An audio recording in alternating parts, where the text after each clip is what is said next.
कर आ गया। जी हाँ मेरे दोस्त, लड़की को लड़का बनाएगा, लड़का को लड़की बनाएगा। और एक खास बात मेरे दोस्तों, आपके पर्सनल सामान को गायब करके दिखाएगा। तो आइए बिना आपके समय को लेते हुए खेला को चालू करते हैं। अंतरु मंत्रु, अंतरु मंत्रु, लइका के समान उड़ंतरु जमूरे जी उस्ताद। अरे हुआ कि नहीं रे? मेरा तो है, लेकिन भाई साहब का पता नहीं।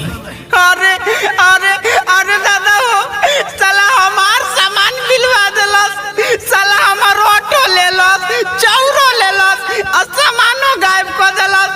ए देख लिया, चुपचाप से हमार सामान लिया दो, न तो हम बाबू के लगे अबे फोन लगाओ तनी। रुक जा तू।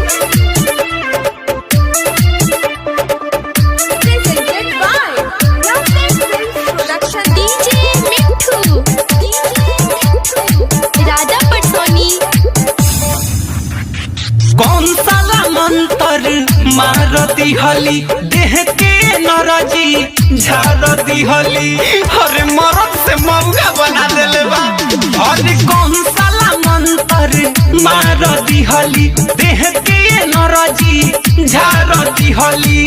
गाँव भर होता हसाई, कैसे के घरे जाई, सोच के अवतारो आई। हेलो पप्पा, हमार बियाह कैंसिल कर दो, अब हम बियाह नहीं करब। बियाह न करबे? अरे काय बोले, खोल तो बताओ। अरे बाबू सुन कैंसिल कई दशा गाई, जादूगरवा सामान देले बट भिलवाई। जाने कौन मंत्र हम पे चलाई, जादूगरवा सामान देले बट भिलवाई। सामान बिलवा देले बा? अरे साला पहले तो ई बताओ तो बाड़ी कामा।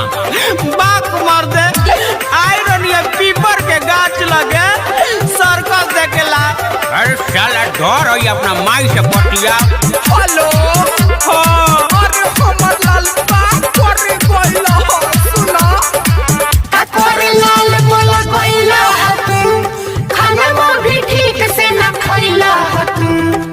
गोइल तुहार का जरूरी रला, घर में केहू से न बतैला हतू। सुन माई रे सड़क सगाह में अपना आइल रहनी ह देखे, घाट हमारे साथे कदी हले बचाऊ हटा लेके।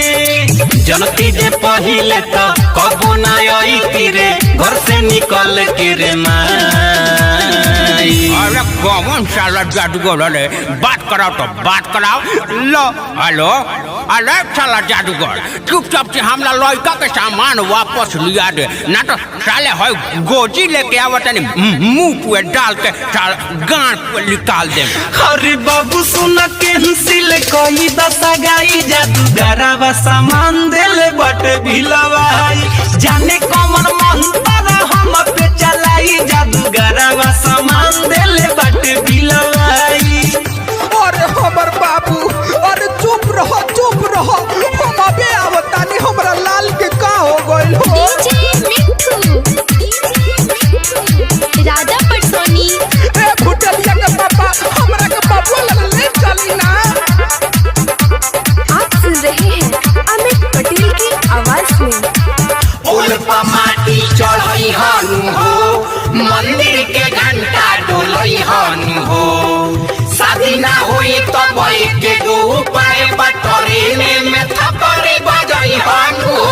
अब जातानी हम तो हमारे सब कवनो मजाक उड़ावता, कवनो कहता माउक हमके, कवनो छकवा बनावता।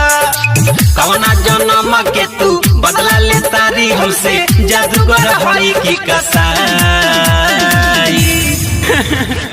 देख लिया जादूगर, जेंगा मरला हुआ कद ना तो ठीक ना होई। उस्ताद लइका के काहे रुआवतनी, लिया ना दियो कुछ सामानवा। अरे साला चुप चुप, साले मारे लगिए सब गाँव वाला मिल के मंतर घोर पर गइल बा। अरे बाबू सुन कैंसिल कोई दशा गाई जादूगरवा सामान दिले बाटे बिलावाई पापा सुन कैंसिल कोई दशा गाई जादूगरवा सामान दिले बाटे बिलावाई अरे जाए के बिना सामान के रहो